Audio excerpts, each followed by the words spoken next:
प्रणाम। भगवद गीता के श्लोकों की श्रृंखला में आज अध्याय 3 के श्लोकों की श्लोक नंबर 14 तक किया था, तो आज 15 से पठन करेंगे।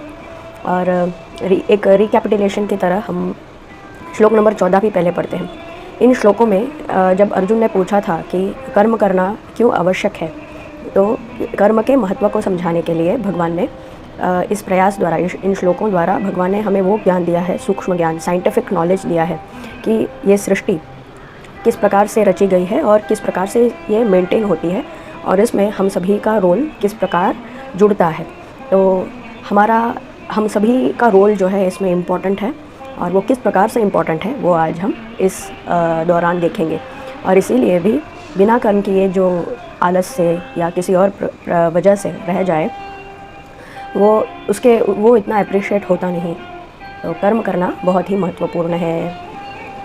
तो चलिए इसको देखेंगे हम श्लोकों के द्वारा। श्री गणेशाय नमः, श्री गुरुभ्यो नमः, गुरुचरणारविंदाभ्यां नमः, नमो नमः श्री गुरुपादुकाभ्यां। ओम श्री कृष्ण कृष्ण कृष्ण अच्युतानंत गोविंद कृष्णाय वासुदेवाय देवकी नंदनाय च नंदगोपकुमाराय गोविंदाय नमो नमः। श्री राधा कृष्णाय नमो नमः। अध्याय 3 कर्मयोग। श्लोक नंबर पहले हम 14 पढ़ेंगे और फिर 15। इसका एक्सप्लेनेशन फिर पिछले वीडियो में दिया है, तो आप चाहें तो पिछला वीडियो देख सकते हैं। अन्नात् भवन्ति भूतानि पर्जन्याद् अन्न संभवः, यज्ञाद् भवति पर्जन्यो यज्ञः कर्म समुद्भवः। अभी श्लोक 15। कर्म ब्रह्मोद्भवं विद्धि ब्रह्म अक्षर समुद्भवम, तस्मात् सर्वगतं ब्रह्म नित्यं यज्ञे प्रतिष्ठितम्। तो इसमें भगवान क्या कहते हैं? कर्म ब्रह्मोद्भवम विद्धि का अर्थ है जान लो। तो क्या जानना है कि कर्म, कभी आपने सोचा ये कर्म हम बोलते हैं, इसकी उत्पत्ति कैसी हुई, कहाँ से हुई? तो भगवान कहते हैं कर्म ब्रह्मोद्भवम। अब ये ब्रह्म से जनित है। कर्म जो है इसकी जननी कौन है? ब्रह्म है। अब ये ब्रह्म क्या है? यहाँ पर ब्रह्म का अर्थ दिया है शब्द ब्रह्म। शब्द ब्रह्म क्या है? ब्रह्म का अर्थ है ये समग्र सृष्टि, समस्त चराचर जो है ये ब्रह्म है। सारे लोगों को जोड़ लो, और सब पूरी ब्रह्मांड को जो है इसको ब्रह्म कहा गया है। तो ये शब्द ब्रह्म क्या है?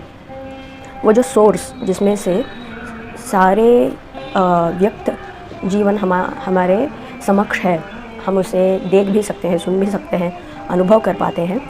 जो यहाँ पर एग्जिस्ट करता है या जो सत्ता में है, वो किस कारण आया है? शब्द के कारण आया है। बिना शब्द के कोई अर्थ नहीं, यानी अर्थ मतलब कोई व्यक्ति नहीं। उदाहरण के तौर पे सूर्य, जब हम ऐसे कहते हैं तो ये जो शब्द है सूर्य, ये शब्द है, और उसका अर्थ जो है ये प्रकाश और तेज। इस अर्थ में हमें हमारे अनुभूति में आता है। तो उसी प्रकार जब हम कहते हैं ये शब्द चंद्र, तो चंद्र है शीतलता और रात निशा का संकेत देता है, तो और वो अमृत का भी संकेत देता है। तो ये जो अर्थ हैं, अर्थ का ये मतलब है कि वो व्यक्त है, मैनिफेस्टेड फॉर्म उस शब्द का।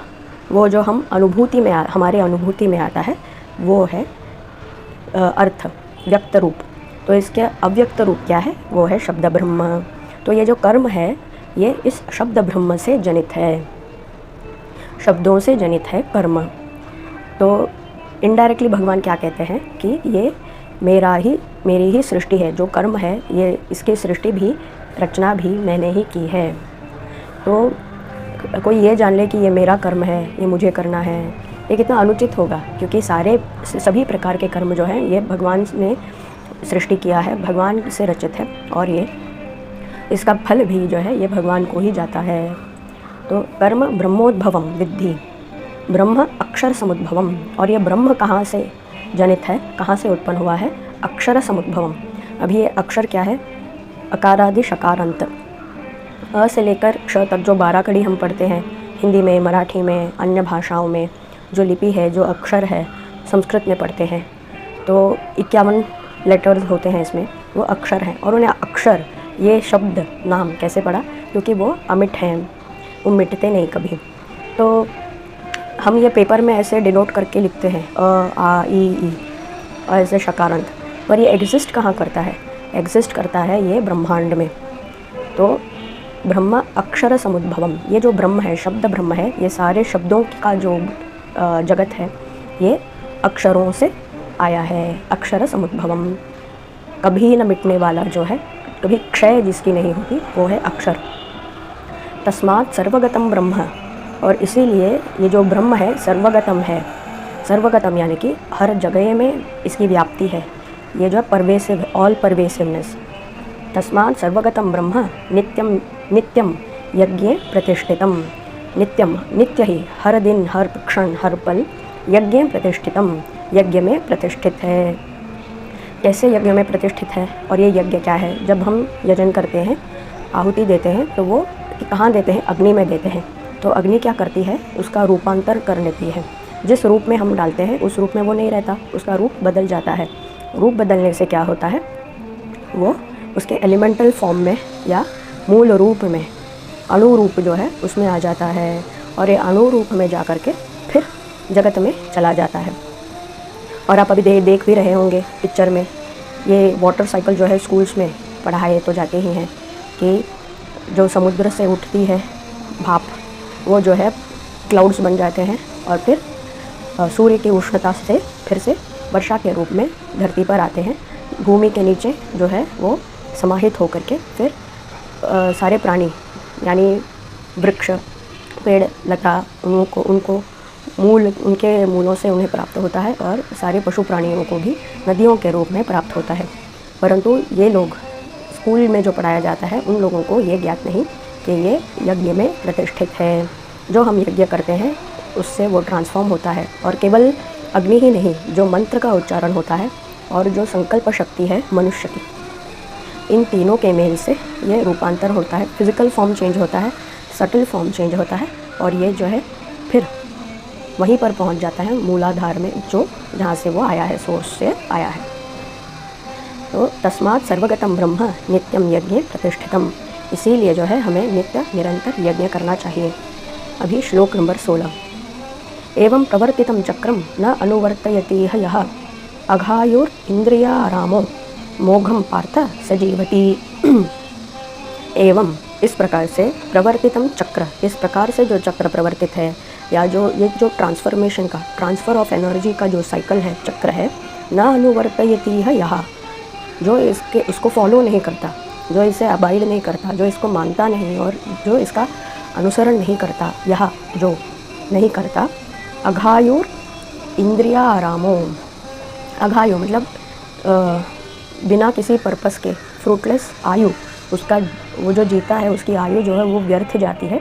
इंद्रियारामो, इंद्रियों की संगति में, इंद्रियों को मात्र इंद्रियों की तृप्ति में रमा रहता है, उसका मन जो है रमा रहता है। मोघम पार्थ सजीवती, मोघम यानी कि वेस्ट, वेस्टफुल है उसका जीवन, बिना किसी पर्पस के ही वो जीता रहता है। क्यों? वो ये जो सृष्टि का जो चक्र है इसको समझ नहीं पाता, केवल और केवल मेरी अपनी खुशी के लिए मैं ये करूँ वो करूँ, इसी दौड़ धूप में लगा रहता है और इसमें कोई अपना योगदान नहीं कर पाता, तो उसका जीवन व्यर्थ है। तो अगर हम प्रकृति को देखें तो प्रकृति का हर जीव जो है, वो कोई भी पशु प्राणी हो, उसका योगदान है। फॉर एग्ज़ाम्पल, ये जो वृक्ष हैं उसमें से जो ऑक्सीजन निकलती है वो हमारे मनुष्य शरीर के लिए प्राण स्वरूप होती है। तो इसी प्रकार हर जो जीव है ये दूसरे जीवों के लिए, अन्य जीवों के लिए जीवदायी होते हैं। केवल मनुष्य ही ऐसा है जो इस बात को समझ नहीं पाता। एवं प्रवर्तितं चक्र न अनुवर्तयति यः अघायुर इंद्रियारामो मोघम पार्थ सजीवति। तो ये जो वर्णाश्रम धर्म है, ब्राह्मण, क्षत्रिय, वैश्य, शूद्र, इनके वर्ण जनित जो कर्म हैं जो सूचित किए गए हैं, ये कर्म भी जो निस्वार्थ रूप से किए जाते हैं वो यज्ञ में प्रवर्तित हो जाते हैं, और ये एक दूसरे के पूरक होते हैं, और इनसे ये सृष्टि जो है ये संयम में रहती है, नियम में रहती है, एक बैलेंस में रहती है। तो ये हुआ श्लोक नंबर 16। अभी श्लोक नंबर 17। यस्त्वा आत्मरतिरेव स्याद् आत्मतप्तश्च मानवः आत्मन्येव च संतुष्टस्य संतुष्टस्तस्य कार्यम न विद्यते। तो भगवान कहते हैं यस्तु, लेकिन जो व्यक्ति आत्मरतिरेव, आत्म में संतुष्ट रहते हुए स्याद रहता है, आत्मतृप्तश्च मानवः, आत्मा में ही तृप्त रहता है, किसी और चीज़ को पाने की लालसा उसमें नहीं रहती, ऐसा मनुष्य, मानवः ऐसा मनुष्य, आत्मन्येव च संतुष्टस्तस्य कार्यम न विद्यते। तो जो आत्मा में ही संतुष्ट है, इस प्रकार के व्यक्ति को कार्यम न विद्यते, उस कोई कर्म जो है उसका एग्जिस्ट नहीं करता, न विद्यते नहीं रहता। क्यों? क्योंकि वो उसकी नज़रों में या उसकी दृष्टि में सभी आत्मा है। आत्मा क्या है? खुद में सभी जो है मेरा ही अपना आत्मस्वरूप है। इस दृष्टिकोण से, इस भावना से जब वो रहता है तो क्या करना और क्या नहीं करना। तो वैसे ही आत्मरतिरेव स्यात् आत्मतृप्तश्च मानवः आत्मन्येव च संतुष्टस्तस्य कार्यं न विद्यते। उदाहरण के तौर पर, अगर मेरा कोई स्वार्थ है तो मुझे ये पाना है, इस भावना से अगर मैं कुछ करूं तो उसमें मेरा पूरा सहयोग या मेरी नहीं रहेगा। कुछ पाने की लालसा हमेशा मुझ में रहेगी। तो वो जो कामना है, ये मेरे काम मुझे कर्म से बांध लेता है। लेकिन जो निस्वार्थ रूप से मैंने किसी की मदद कर दी या कुछ कर दिया, तो ये एक ब्रह्म यज्ञ हो जाता है और इससे कुछ फ़र्क नहीं पड़ता।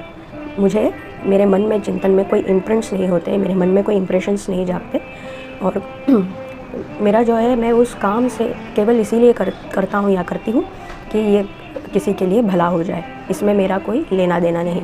जब ऐसी भावना आ जाती है तो मैं करूँ ना करूँ, इससे मेरा कोई बंधन नहीं होता। श्लोक नंबर 18। नैव तस्य कृतेनार्थो न अकृतेनेह कश्चन न च अस्य सर्वभूतेषु कश्चिद अर्थव्यपाश्रयः।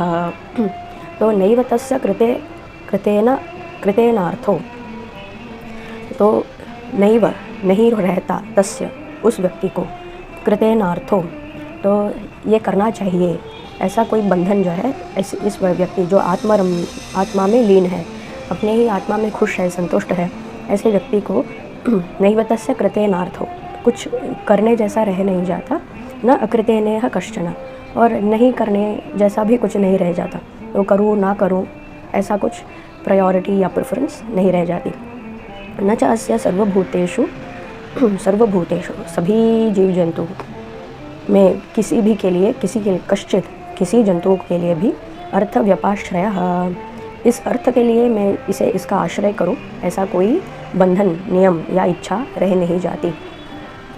व्यपाश्रयः तो किसी भी अर्थ के लिए, अर्थ यानी कि किसी भी मतलब के लिए या कुछ पाने के लिए, सर्वभूतेषु सभी जीवों में, सभी प्रकार के लोगों के जीव में, देव हो, मनुष्य हो या पशु प्राणी हो, किसी का भी मुझे आश्रय लेना पड़े, ऐसा कोई नियम या स्वार्थ रह नहीं जाता। तो अगर देखा जाए तो एकदम बिंदास हो जाता है और निश्चिंत हो जाता है।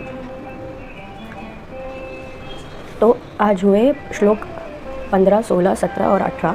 इसके आगे देखेंगे श्लोक नंबर 19 से। चलिए, तत्सर्वं कृष्णार्पणमस्तु। श्री कृष्ण कृष्ण कृष्ण।